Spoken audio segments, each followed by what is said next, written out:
একদিন পাবনা জেলার এক ছোট্ট গ্রামে থাকত এক বুদ্ধিমান ছেলে নূর নবী চাঁদ। সে ক্লাস 4-এ পড়ে, কিন্তু মনে মনে ভাবে, আমি বড় হয়ে দেশের সবচেয়ে দারুণ ডাক্তার হব। তার বাবা পরশ প্রতিদিন রোগীদের চিকিৎসা করতেন, আর মা রিঙ্কি খাতুন তাকে যত্নে রাখতেন। ভাই সেলিম ভাই মাঝে মাঝে রাজনীতি করতে বেরিয়ে যেতেন, কিন্তু চাঁদ জানত, ভাইয়ের রাজনীতি মানেই এক গুচ্ছ গল্প। একদিন সকালে স্কুলে যাওয়ার পথে চাঁদ দেখল মাঠে এক ফুটবল গড়িয়ে যাচ্ছে। হঠাৎ বলটা ধপ করে এক ঝোপে ঢুকে গেল।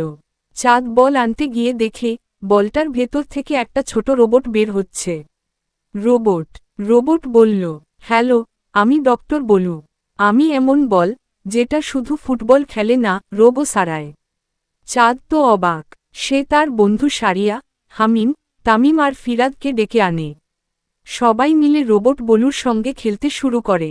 খেলতে খেলতে এক আহত বিড়ালকে ওরা দেখে, তখন বলু তার শরীর থেকে একটা লেজার আলো ছুড়ে দিল, আর বিড়ালটা সুস্থ হয়ে গেল। মুখ খোলা অবস্থায় বিড়ালের হাসি মুখ। চাঁদ খুশিতে বলল, আমি তো ডাক্তার হবি, কিন্তু এখন থেকে ফুটবলের ডাক্তারও। Football syringe. তারপর থেকে গ্রামের সবাই তাকেতে লাগলো ডাক্তার চাঁদ ও ফুটবল